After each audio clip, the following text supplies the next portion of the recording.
अपन channel SCS Mithila के करू subscribe और बेल बटन जरूर दबा दिया ताकि हर खबर सबसे पहले पहुंचा अहां तक।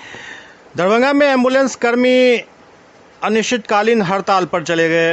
102 एम्बुलेंस कर्मचारी संघ बिहार जिला इकाई दरभंगा के द्वारा सभी एम्बुलेंस खड़ाकर कर्मी अनिश्चितकालीन हड़ताल पर चले गए हैं।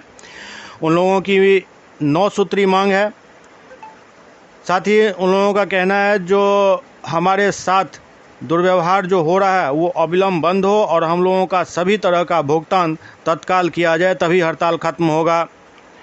मौके पर हड़ताली कर्मी ने कहा कि बार बार लिखित आश्वासन देने के बावजूद संस्था के द्वारा एम्बुलेंस खराब होने की स्थिति में कर्मियों का वेतन काट लिया जाता है। हम लोग किस प्रकार अपना और अपने परिवार का भरण पोषण करते हैं ये हम ही समझते हैं। ऐसे में वेतन काटना, निलंबन करना, एम्बुलेंस की मरम्मती ज़बरदस्ती कर्मी से करवाना बहुत ही निंदनीय है। इससे सरकार की छवि भी धूमिल हो रही है। जिस तरह का दुर्व्यवहार पूर्ण रवैया संस्था के द्वारा हम लोगों के साथ किया जाता है ये अब बर्दाश्त से बाहर है। हम लोग बहुत ज़्यादा मानसिक प्रताड़ना झेल चुके हैं, अब और नहीं झेलेंगे।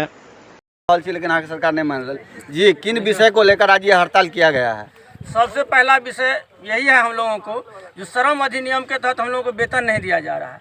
एक मजदूर जो हमारे खेत में काम करता है उसको 500 रुपया डेली है, लेकिन एक एम्बुलेंस पर जो चालक काम करता है उसको 300 सवा 300 रुपया डेली मिलता है। इस पर जो टेक्नीशियन काम करता है उसको 350 रुपया मिलता है। सबसे पहले तो जो न्यूनतम मजदूरी है हम लोगों को सरकार लागू करे और न्यूनतम मजदूरी के तहत हम लोगों को वेतन दे। सबसे पहला मांग है। आज 12 साल से हम लोग काम कर रहे हैं और ये मांग को बार बार दोहराते हैं, फिर भी आज तक श्रम अधिनियम के तहत न हम लोगों को मजदूरी मिला और न ही उस तरह से हम लोगों को काम लिया जाता है। 8 घंटा के बदला 12 घंटा काम लिया जाता है ना, जिसका कोई अतिरिक्त भुगतान नहीं किया जाता है। और उसके बावजूद बार बार हम लोगों को जो है पीएफ का घोटाला किया जाता है। कभी 2 साल का, कभी 6 महीना का, कभी साल भर का, बीचे में पीएफ गायब हो जाता है। सरकार के कार्यालय में पीएफ का रसीद जमा होता है जो हम कर्मी को दे दिए, लेकिन हम लोगों के खाता पर कभी पीएफ नहीं आता है। पीएफ का पैसा बीचे में घोटाला हो जाता है। बार बार 6 महीना 4 महीना का वेतन रोक लिया जाता है, फिर हड़ताल करते हैं। उसके बाद बावजूद हम लोगों को वेतन दिया जाता है। और कई कंपनी तो ऐसा भी हुआ है जो 6 महीना का वेतन लेके भाग गया है, 2-2 साल का पीएफ लेके भाग गया है। यही सब मुद्दा लेकर के हम सरकार से यही आग्रह करना चाहेंगे जो हम लोगों को इस कंपनी एनजीओ से शोषण से मुक्त कराएं और नियमितकरण करें। जिला में कितना आती है एम्बुलेंस कर्मी? यहाँ पर दरभंगा जिला में लगभग 225 एम्बुलेंस कर्मी हैं। सारा आए हुए जी 264 है। ये टेक्नीशियन सब भी हड़ताल पर है? जी जी जी चालक और टैक्सी। आप अपना परिचय दीजिए। मेरा नाम Ramashish Mahto, emergency medical technician, DMCH Darbhanga. तब तक मैं हड़ताल पर रहूंगा। जब मेरा मांग पूरा हो जाएगा तो मैं हड़ताल तोड़ दूंगा। क्या एजेंसी आपकी मांग नहीं मान रही है या सरकार? एजेंसी भी नहीं मान रही है, नहीं सरकार मांग रही है। एजेंसी की तरफ से क्या लापरवाही की जा रही है? एजेंसी की तरफ से पैसा नहीं दे रहा है, नहीं कुछ दे रहा है। आपका नाम? नाम मेरा अमरनाथ प्रसाद। क्या है आप? EMT कुशेश्वर स्थान सतीघाट।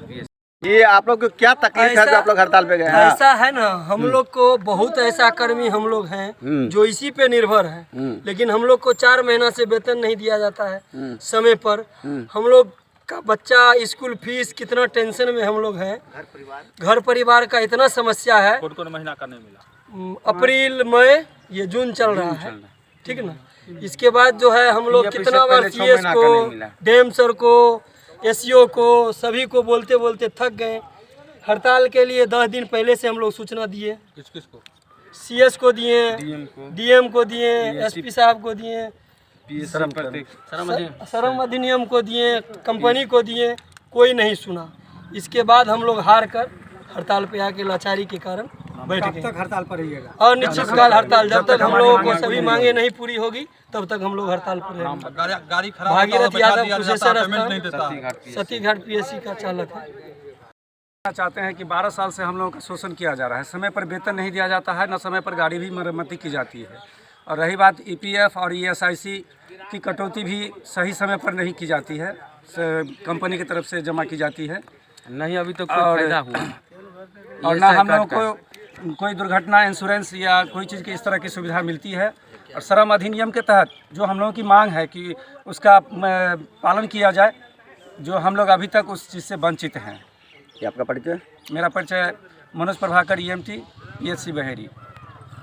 बिहार में एम्बुलेंस चलाने का कार्यक्रम काम कर रही है, जिसमें कई बार द्विपक्षीय वार्ता हम लोगों का जो संघ चल रहा है पूरे स्टेट में, उसके साथ द्विपक्षीय वार्ता पटना में भी हुई है एवं त्रिपक्षीय वार्ता लेबर कमिश्नर पटना के साथ भी हुई है, जिसमें लिखित रूप से सेवा प्रदाता कंपनी के द्वारा यह दिया गया कि लेबर एक्ट के तहत जो भी होता है, श्रम अधिनियम के तहत जो भी आता है वो हम इन लोगों को देंगे। लेकिन लिखित देने के बावजूद आज तक के डेट में ना हम लोगों को श्रम अधिनियम के तहत न्यूनतम मजदूरी दी गई, ना ही कोई भी सुविधा। जिस तरह से हम एम्बुलेंस कर्मी दिन और रात कंटिन्यू 24 घंटे, धूप हो, बारिश हो, गर्मी हो, आग हो, पानी हो, हम लोग मानव सेवा में लगे रहते हैं, अपने जान को ना देखते हुए दूसरे के जान को बचाने का काम करते हैं।